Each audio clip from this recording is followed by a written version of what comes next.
যাৰ ৰাম কৃষ্ণ নাম নাৱে ভৱ সিন্ধু তৰি দেখিছেনে যাৰ ৰাম কৃষ্ণ নাম ভগৱন্তৰ নামবিলাকৰ প্ৰসিদ্ধ নাম ৰাম কৃষ্ণ সহস্ৰ নাম আছে হৰি ৰাম বাসুদেৱ সেইবিলাক নামান্বয়ত মহাপুৰুষ মাধৱদেৱে ঘোষাত প্ৰত্যেকটো নামৰে অৰ্থ লিখিছে যাৰ ৰাম কৃষ্ণ নাম নাৱে ভৱ সিন্ধু তৰি ভৱ সিন্ধু মানে আমাৰ এই ভৱ সংসাৰখনৰ কথা কৈছে যাৰ ভৱ সাগৰ এখনত বৰ বহল সাগৰ এখনত যদি এজন মানুহ পৰি যায় তেতিয়াহ'লে পৰি যোৱা মানুহজনক কিহে উদ্ধাৰ কৰিব এখন নৌকা বা নাৱে উদ্ধাৰ কৰিব কোনোবা জনে নৌকা বা নাও এখন লৈ যদি চাপি যায় সেইখনতে উঠিব পাৰিলে তেওঁ ৰক্ষা হ'ব সেইখন ভৱসাগৰ মানে বহল পানী সাগৰত কিমান পানী যে আমি চকুৰে চাই দিলে মুকলি আকাশৰ ফালে চাই দিলে যে আমাৰ কি হয় আকাশখনে পৃথিৱীখন বহুত দূৰত চুই থকা নিচিনা লাগে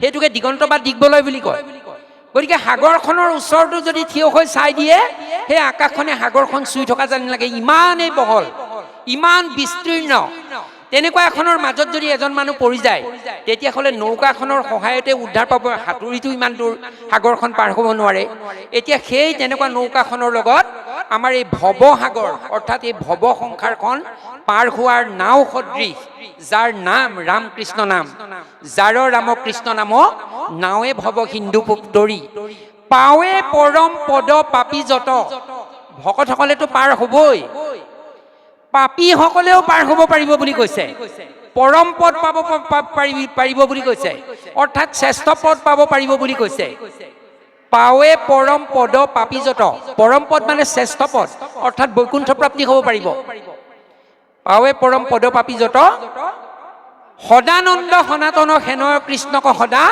উপাসা কৰোহু সদয় হৃদয়ত সদানন্দ যিজন কৃষ্ণ সদায় আনন্দিত সদানন্দ তেওঁ কোনোদিন দুখ বেজাৰ এইবিলাকৰে তেওঁক উৰ্ধত তেওঁক চুবগে নোৱাৰে সেইকাৰণে ভগৱান কৃষ্ণ কি ওঠৰ কোণেদি এটা খুব ইক্ষত হাঁহি এটা চিটিকি থাকে সকলো সময়তে তেওঁ স্বভাৱতে সেইটো ৰূপতেই দেখা যায় কেতিয়াবা হয়তো খঙৰ ৰূপ লৈছে নোলোৱাকে থকা নাই সেইটো হাঁহি মৰা নাই যেতিয়ালৈ ভীষ্ম পিতামহৰ ওচৰলৈ যেতিয়া খেদি আহিছিলে চক্ৰখন ধৰি গাৰ পাত পচোৱা ৰথতে পেলাই যেতিয়া ভূমিখণ্ড পৃথিৱীখণ্ড লৰাই যেতিয়া চক্ৰখন ধৰি যেতিয়া ভীষ্মলৈ খেদা মাৰিছিলে কিন্তু তেতিয়া সেইটো ৰূপ নাছিলে কিন্তু এনে সাধাৰণতে ভগৱান সদানন্দ সদায় আনন্দিত ভগৱন্তৰ এটা নাম সদানন্দ সকলো সময়তে আনন্দিত অৰ্থাৎ আমাক যিবিলাক কথাই দুখ যন্ত্ৰণা বেজাৰ বিষাদ দিয়ে সেইবিলাক বস্তুৰ সদায় ঊৰ্ধত ভগৱন্তক সেইবিলাক বস্তুৱে চুবগে নোৱাৰে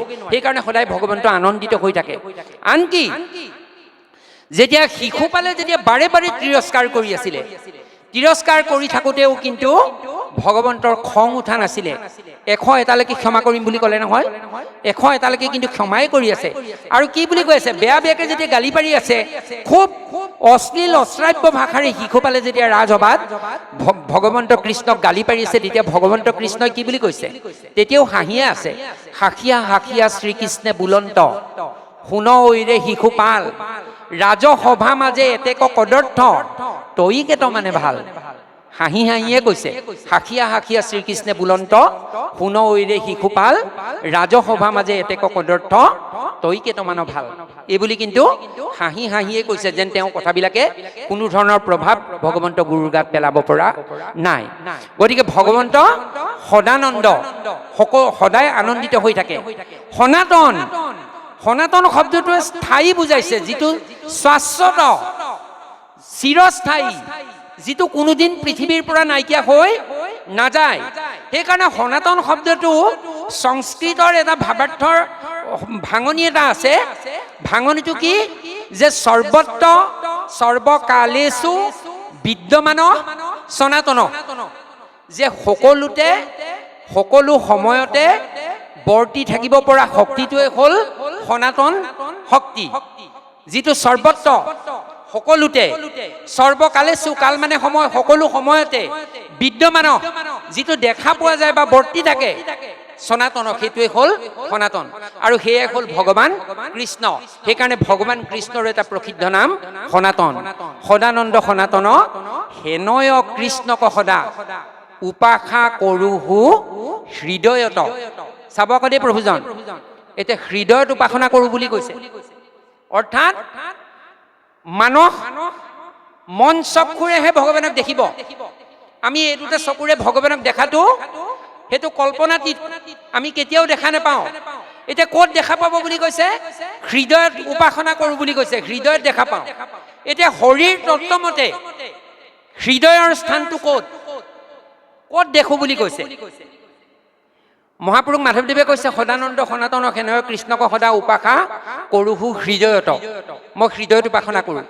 আকৌ কীৰ্তনত ক'লে, ভাই মুখে বোলাৰাম হৃদয়ে ধৰা ৰূপ। এতিয়া হৃদয়ৰ ৰূপটো চিন্তা কৰিবলৈ কৈছে। আকৌ যেতিয়া নাৰদে ব্যাসক উপদেশ দি নাৰদ স্বৰ্গলৈ গুচি গ'ল বুলি কৈছে, তেতিয়াও কিন্তু ব্যাসে নাৰদে উপদেশ দি যোৱাৰ মতে চিন্তা কৰিলে, চিন্তা কৰি হৃদয়তহে কৃষ্ণক দেখা পাইছে বুলি কৈছে। কৃষ্ণৰ মূৰ্তিক আছে কৰিলন্তৰ ধ্যান, হৃদয়তে কৃষ্ণক দেখিলা বিদ্যমান। হৃদয়তেহে কৃষ্ণক ব্যাসে দেখা পাইছে। এতিয়া আমাৰ মহাপুৰুষ মাধৱদেৱেও কৈছে, সেইজন কৃষ্ণক ক'ত উপাসনা কৰোঁ, ক'ত উপাসনা কৰোঁ? হৃদয়ত। এতিয়া হৃদয়ৰ স্থানটো ক'ত? শৰীৰ তত্ত্বমতে আমি বস্তুটো উলিয়াব লাগিব। প্ৰভুজন ভাগৱতৰ ৪ৰ্থ স্কন্ধ পঢ়ি যাওঁতে এটি পদ পালোঁ, আৰু বিচাৰি ফুৰা কথাটো তাতে উত্তৰটো ওলালে, হৃদয়ৰ স্থানটো নিৰূপণ কৰিলে।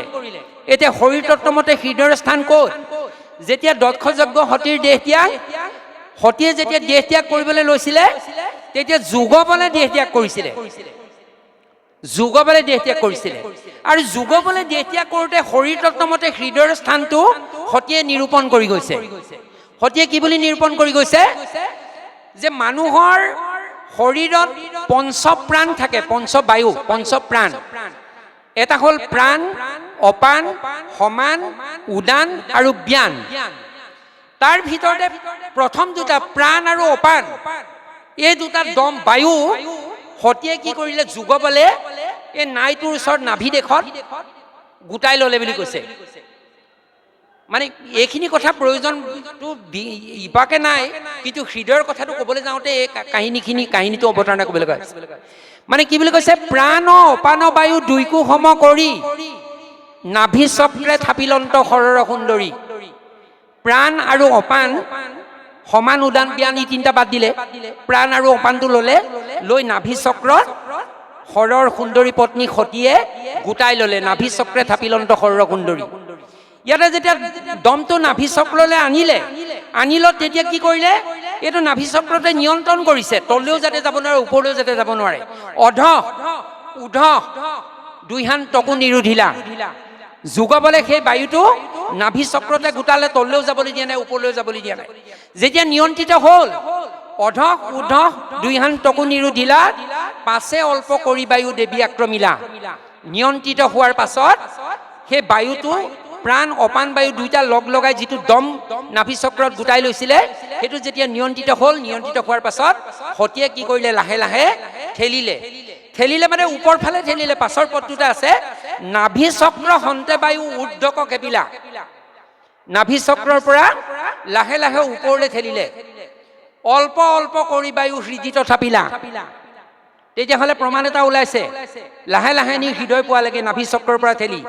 তেতিয়াহ'লে নাভিৰ ওপৰতে কোনোবা এডোখৰত হ'ব, নাভিৰ ওপৰতে কোনোবা এডোখৰত হ'ব।